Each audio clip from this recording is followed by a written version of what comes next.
পূর্বের শ্লোকটিতে অর্জুন উত্তেজিত হয়ে ভগবানকে নিজ সিদ্ধান্ত জানিয়ে দিয়েছিলেন।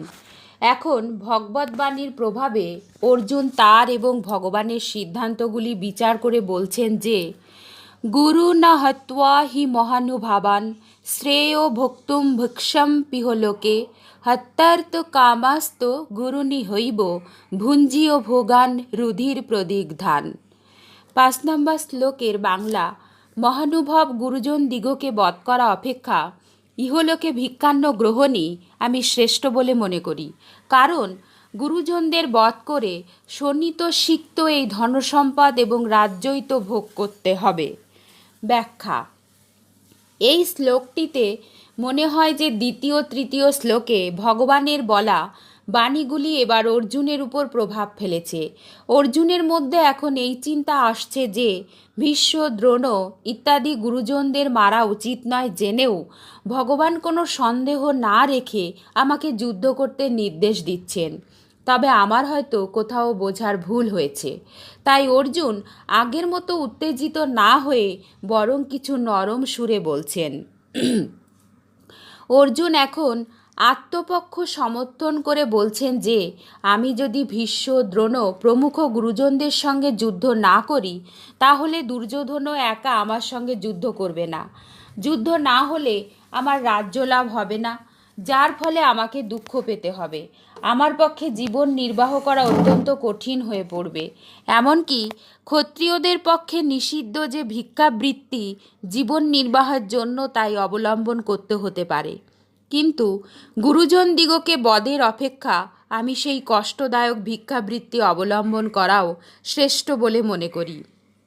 ইহলোকে শব্দের অর্থ এই যে যদিও ভিক্ষা করে খেলে এই জগতে আমার অনেক অপমান অপযশ হবে, লোকে আমার নিন্দা করবে, তবুও গুরুজনকে হত্যা করার তুলনায় ভিক্ষা করা শ্রেষ্ঠ।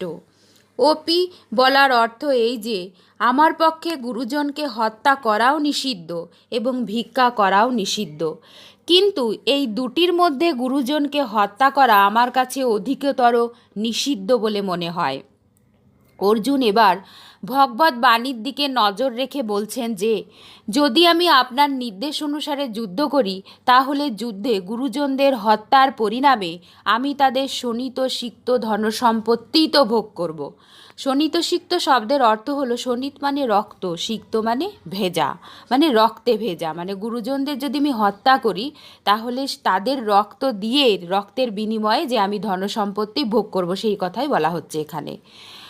আমার ভোগ প্রাপ্তি হবে, কিন্তু সেই ভোগের বিনিময়ে মুক্তি কি পাওয়া যাবে, শান্তি কি পাওয়া যাবে? এখানে একটি প্রশ্ন আসতে পারে যে ভীষ্ম, দ্রোণ প্রমুখ গুরুজনগণ অর্থের জন্যই কৌরব পক্ষের কাছে ঋণী ছিলেন। সুতরাং এখানে অর্থ কামান পদটি গুরুন পদের বিশেষণ বলে মনে করায় আপত্তি কিসের? তার উত্তরে বলা যায় যে অর্থ কামনাকারী গুরুজন এরূপ অর্থ করা উচিত নয়, কারণ পিতামহ ভীষ্ম, আচার্য দ্রোণ প্রমুখ গুরুজন অর্থলিপ্সু ছিলেন না। তারা দুর্যোধনের বৃত্তিভোগী ছিলেন। তারা দুর্যোধনের নিকট খাদ্য গ্রহণ করতেন।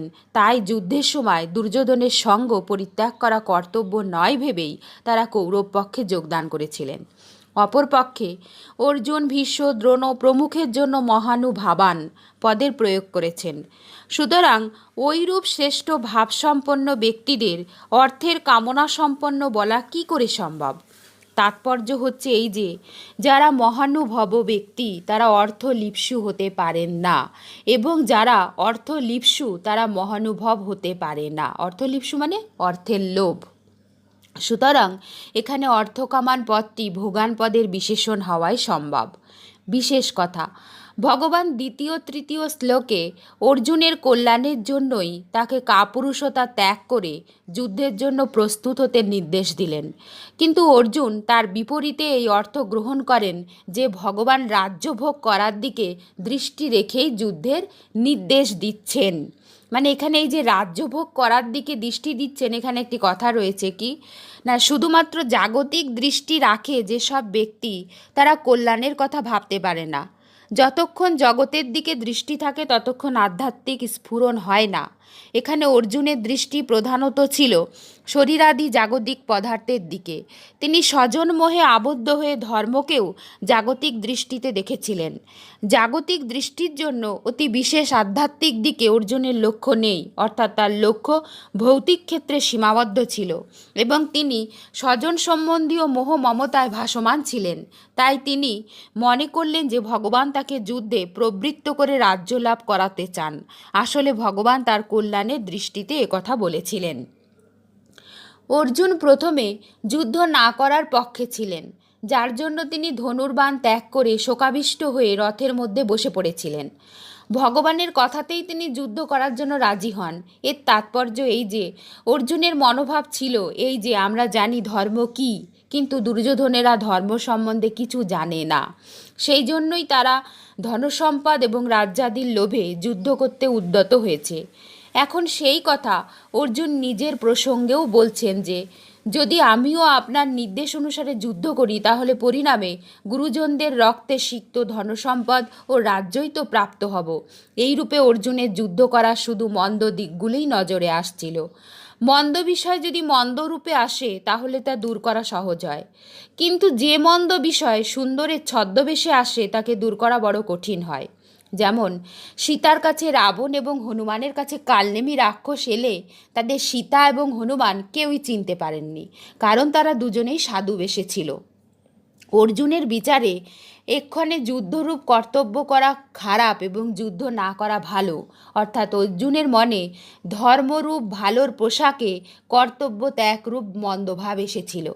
তিনি কর্তব্য ত্যাগরূপ ভাবকে মন্দরূপে দেখেননি, কারণ তার স্বজনবর্গের প্রাণহানি বিষয়ে মোহ ছিল।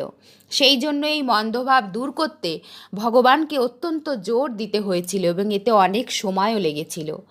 আজকাল সমাজে একতা আনার নামে বর্ণ ও আশ্রমের মর্যাদাকে নষ্ট করার চেষ্টা করা হচ্ছে। এই মন্দ জিনিসটি একতারূপ ভালোর পোশাকে থাকায় মন্দভাবটি পরিলক্ষিত হচ্ছে না। সুতরাং বর্ণ আশ্রমের মর্যাদা নষ্ট হলে পরিণামে মানুষ কতটা পতিত হবে, তাদের মধ্যে কত আসুরি ভাব উৎপন্ন হবে, এই দিকে দৃষ্টি যায়ই না। সেইরূপ অর্থ সম্পদরূপী সঞ্চয় ও ভোগবৃত্তি মন্দ হওয়া সত্ত্বেও সুখ আরামরূপী ভালোর পোশাকে উপস্থিত হওয়ায় লোকে এগুলি পাওয়ার জন্য মিথ্যা, কপটাচার, বিশ্বাসঘাতকতা ইত্যাদি দোষকে দোষ বলে মনে করে না। এখানে অর্জুনের মধ্যে ধর্মের রূপে মন্দভাব এসেছে এইভাবে যে আমরা ভীষ্ম, দ্রোণ প্রমুখ মহানুভবদের কি করে বধ করব? কারণ আমরা ধর্মকে জানি, অর্থাৎ যেটিকে ভালো বলে মনে করছেন আসলে সেটি মন্দ, কিন্তু সেটি ভালো মনে করার জন্য সেটির মন্দভাব নজরে পড়ছে না। পরিশিষ্ট ভাব মহানুভাবান ভীষ্ম, দ্রোণ প্রমুখ গুরুজনদের অনুভব অন্তরের ভাবই শ্রেষ্ঠ, শুদ্ধ, কারণ যুদ্ধ অবস্থাতেও তাদের মধ্যে কোনো পক্ষপাতিত্ব নেই।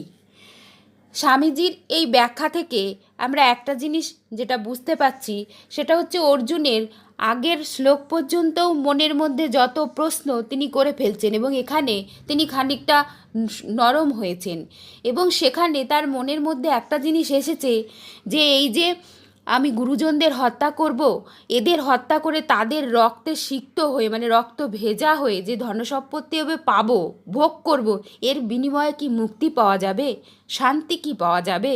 দেখুন দুটো জিনিস, এই মুক্তি এবং শান্তি, এই মুক্তি পাওয়া এবং শান্তি পাওয়া এটা কখনোই ভোগ্য বস্তুকে ভোগ করার বিনিময়ে পাওয়া যায় না। একমাত্র ত্যাগ করার বিনিময়েই শান্তি পাওয়া যেতে পারে। আর এই শান্তির আস্বাদন করতে করতেই মুক্তির আস্বাদনের জায়গায় চলে যেতে পারে। সেই জন্য অর্জুনের মনের মধ্যে এখানে মনে হয়েছে যে যত ভোগ্য সামগ্রী এই যে আমি পাবো এদের হত্যার বিনিময়ে, এগুলো আমি ভোগ করব, কিন্তু তার বিনিময়ে তো আমি শান্তি পাবো না। মানে এই যে গুরুজনদের আমি হত্যা করেছি, আমার মনের মধ্যে সবসময় এই পাপবোধ আমাকে বিদ্ধ করবে, আর শান্তি না পাওয়ার কারণে এই যে জিনিস আমি শান্তি পেতে পারি না তার বিনিময়ে আমি কি করে মুক্তি পাবো?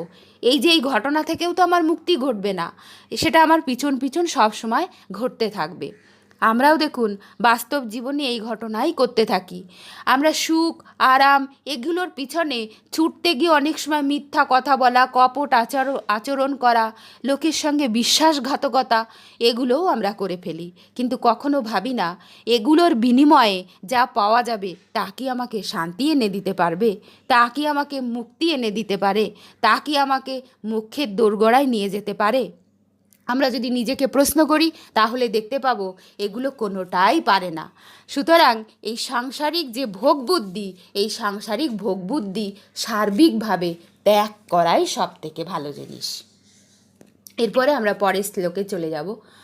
ভগবানের বাণীর এরূপ বিশেষ প্রভাব যে তা ক্রমশ অর্জুনকে প্রভাবিত করছে, ফলে অর্জুন যুদ্ধ না করার সিদ্ধান্তে আরও বেশি সংশয়াকুল হচ্ছেন। সেই অবস্থায় অর্জুন বলছেন যে ন চৈতদ্বিদ্য কতরন্নগরীয় যদেবা জয়েম যদি বা ন জয়েউ ইয়ানেব হত্বা ন জিজিবিষামস্তে অবস্থিতাহ প্রমুখে ধার্তরাষ্ট্রাহা। এই 6 নম্বর শ্লোকের বাংলা: আমরা সঠিকভাবে জানি না যে যুদ্ধ করা বা না করা কোনটি আমাদের পক্ষে শ্রেয়স্কর। আমরা এও জানি না যে আমরা জয়লাভ করব না ওরা জয়লাভ করবেন। যে ধৃতরাষ্ট্রের আত্মীয় স্বজনদের বধ করে আমরা শুধু জয়লাভ কেন, বাঁচতে পর্যন্ত চাই না, আজ তারাই আমাদের সামনে উপস্থিত। ব্যাখ্যা: আমি যুদ্ধ করব না বিরত থাকব তার স্থির সিদ্ধান্তে আসতে পারছি না, কারণ আপনার মতে যুদ্ধ করাই শ্রেষ্ঠ, কিন্তু আমার মতে গুরুজনদের বধ করা পাপ, তাই যুদ্ধ না করাই শ্রেষ্ঠ। এই দুটি কথা বিবেচনা করলে কোনটি আমার পক্ষে অতীব শ্রেষ্ঠ তা বুঝতে পারছি না। এইরূপ উপরিক্ত পদগুলিতে অর্জুনের মধ্যে ভগবানের এবং তার দুটি পক্ষই সমান বলে মনে হচ্ছে। ইয়দ্বা জয়েমো যদি বা নো জয়েষু, আপনার নির্দেশ অনুসারে যদি যুদ্ধ করা হয় তাহলে আমরা জয়লাভ করব না তারা, তারা বলতে দুর্যোধন প্রমুখ আমাদের জয়লাভ করবে তাও আমরা জানি না। অর্জুন এখানে নিজের শক্তিকে অবিশ্বাস করেননি, বরং ভবিষ্যৎ সম্বন্ধে সংশয় প্রকাশ করেছেন, কারণ ভবিষ্যতে কি ঘটতে পারে তাই বা কে জানে। ইয়ানেব হত্বা না জিজিবিষাম, আমি আত্মীয়দের হত্যা করে বাঁচার ইচ্ছাও পোষণ করি না। ভোগবাসনা রাজ্য লাভ করে শাসন করা তো অনেক দূরের কথা, কারণ আমার আত্মীয়রাই যদি মৃত্যুমুখে পতিত হন তাহলে বেঁচে থেকে আমরা কি করব। নিজ হাতে আত্মীয়দের বধ করলে তো তাদের জন্য চিন্তা ও শোকই করতে হবে। দুশ্চিন্তা করা এবং শোকমগ্ন হওয়া বা বিচ্ছেদের দুঃখ ভোগ করার জন্য আমি বাঁচতে চাই না। তে অবস্থিতাহ প্রমুখে ধার্তরাষ্ট্রাহ, যাদের হত্যা করে আমরা বাঁচতেও চাই না সেই ধৃতরাষ্ট্রের আত্মীয়গণ আমাদের সামনে উপস্থিত। ধৃতরাষ্ট্রের যারা আত্মীয় তারা তো আমাদেরও আত্মীয়, সেই সমস্ত আত্মীয়দের বধ করে বাঁচার প্রয়াসকে ধিক্কার। তাহলে এই ব্যাখ্যা থেকেও আমরা এটুকু বুঝতে পারছি যে এখন যে অর্জুনের মনের মধ্যে যে যুদ্ধ করা আর না করা এই দুটো বিষয় নিয়ে সংশয় তৈরি হয়েছে, এবং এই অবস্থাতেই অর্জুন বুঝতে পারছেন না যে কোনটায় তিনি কোনটা করলে অতীব শ্রেষ্ঠ হবে, তার পক্ষে কোনটা করলে ভালো হবে। সেই জন্য তিনি এখানেও সংশয়মগ্ন। তিনি বারবারই মনে করছেন যে আত্মীয়দের যদি বধ করি তাহলে তো তার জন্য আমার শোক হবে, চিন্তা হবে, এদের জন্য যে বিচ্ছেদ হবে, এই নিয়েই বা আমি কী করে বেঁচে থাকব। কারণ যারা দুর্যোধনের আত্মীয় তারা আমারও আত্মীয়, তাই দুর্যোধন পক্ষের যে লোকজন তারা আমারও আত্মীয়, আমার অতি স্বজন, তাদেরকে আমি বধ করে কি শান্তি বা কি মোক্ষ পেতে পারি।